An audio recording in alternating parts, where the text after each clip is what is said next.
Imagine you're a football star at your peak with adoring fans, life's lavish, and your wallet's thick. But would you risk it all for more money by stepping into the shadows of crime? Absolutely not! Yet, this is the twist in Quincy Promes' tale, a gifted player who shockingly strayed offside into a world of crime.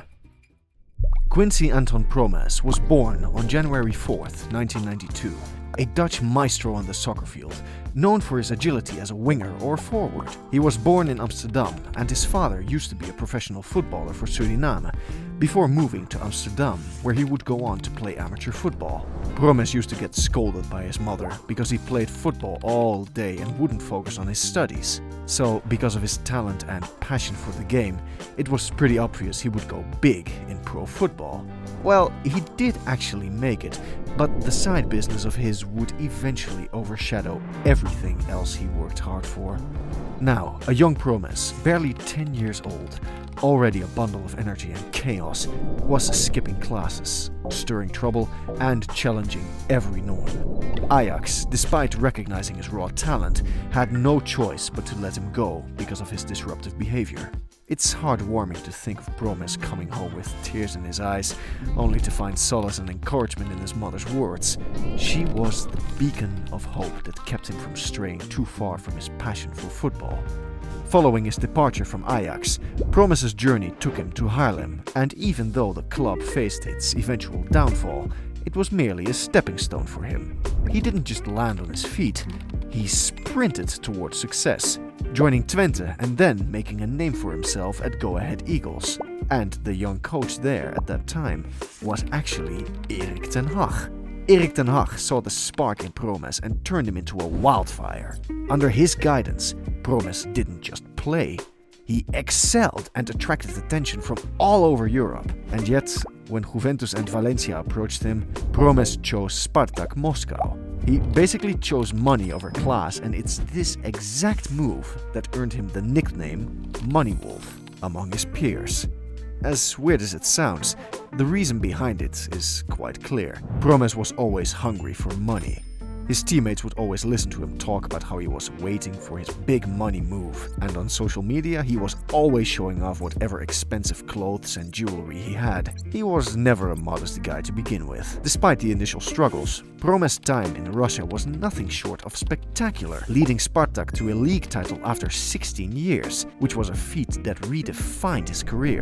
However, his move to Sevilla promised much, but delivered little due to a mismatch in tactics and roles. But as fate would have it, Promes found his way back to Ajax, reunited with Ten Hag, and once again he began to flourish. Currently he's playing at Spartak Moscow in the Russian Premier League and has represented the Dutch national team previously in his career. So, a guy who is capable of winning Player of the Month and Year awards. A player of such caliber can be your favorite too, no? Probably yes, but what we're getting into now is the dark side of Promes, which in my opinion most people don't know of. What is it, you ask? Well, let me explain.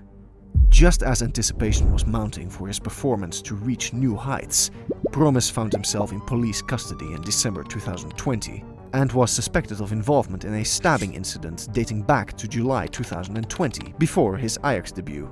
Allegedly, while he was drunk at a family birthday gathering, Promes engaged in a dispute with his cousin over a €3,000 necklace stolen from their aunt. The altercation escalated to a physical confrontation, during which Promes allegedly threatened to kill his cousin before stabbing him in the knee that caused ligament damage. Following his release while awaiting trial, Promes faced challenges with 2 injuries and extensive media scrutiny due to his legal proceedings. Consequently, his performance significantly declined over the next 6 months, which led to his exclusion from the 2022 World Cup squad, as the federation deemed it too risky to include a player facing criminal charges. By February of the subsequent year, he returned to Spartak. But if you're thinking that this transfer was influenced by his run of poor performances, I'd say you're very wrong.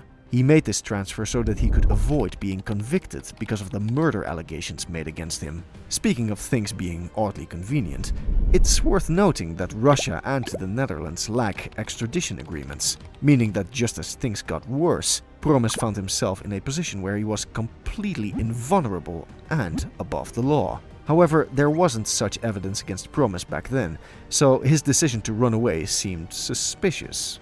But, well, he probably knew a lot more than we did. You see, back in 2020, the Dutch police managed to intercept 4 tons of cocaine that was being stored in a harbor, and soon after several people closely related to Promes, including some family members, were charged. They were eventually detained for drug trafficking and money laundering. Initially, it might have seemed like a coincidence, and the police didn't have a solid reason to investigate Promes. However, things changed when it became evident that Promes was in frequent contact with individuals who were in prison. As time passed, it became apparent that their relationship was likely more than just casual friendship. They were associates, and consequently, the police began monitoring Quincy's phone, hoping to gather evidence linking him to the case. However, they were surprised to discover that he confessed to something entirely unrelated during their surveillance. The day after the stabbing incident, before the police were even aware of what had happened, they eavesdropped on a call Quincy Promes made to his father at 1 a.m. During the conversation, Promes' father expressed concern, asking why Promes had targeted his cousin. Promes' response was chilling. "It was either that or I would kill him. Don't you get it?" Soon after that, Promes made 2 more calls, one to his mother and another to his aunt. In the call to his mother, she informed him that his cousin was en route to the hospital, and when Promes asked where his cousin was injured, his mother replied, "In his leg," to which he callously remarked, "Then he was lucky."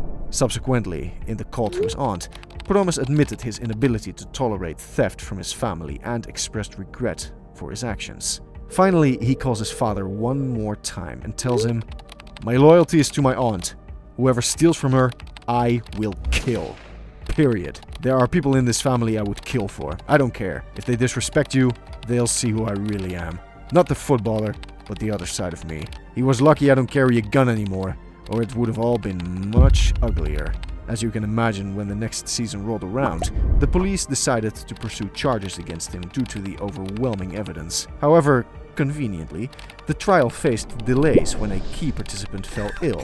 Despite having to witness the seizure of all his assets in the Netherlands from a distance, Promes eventually regained some footballing form, although it felt somewhat futile as Spartak finished in 10th place. In the following months, and as the new season commenced, the police continued to build their case. But the trial faced further delays as Promes' lawyers questioned the evidence's validity. However, despite the evidence standing up, the charges of attempted murder were ultimately dropped and were replaced with aggravated assault. While the prosecution sought a 2-year prison sentence, Promes ended up receiving a sentence of 18 months. Since then, his lawyers confirmed their intention to appeal the decision. Meanwhile, Spartak publicly declared their intention to continue fielding Promes, despite the situation. Strangely, and somewhat ironically, Promes has reached the peak of his career by scoring 25 goals and providing 10 assists in the 2022-2023 season. This marked a significant improvement, with Promes averaging a goal contribution every 87 minutes, which was far better than his previous performances.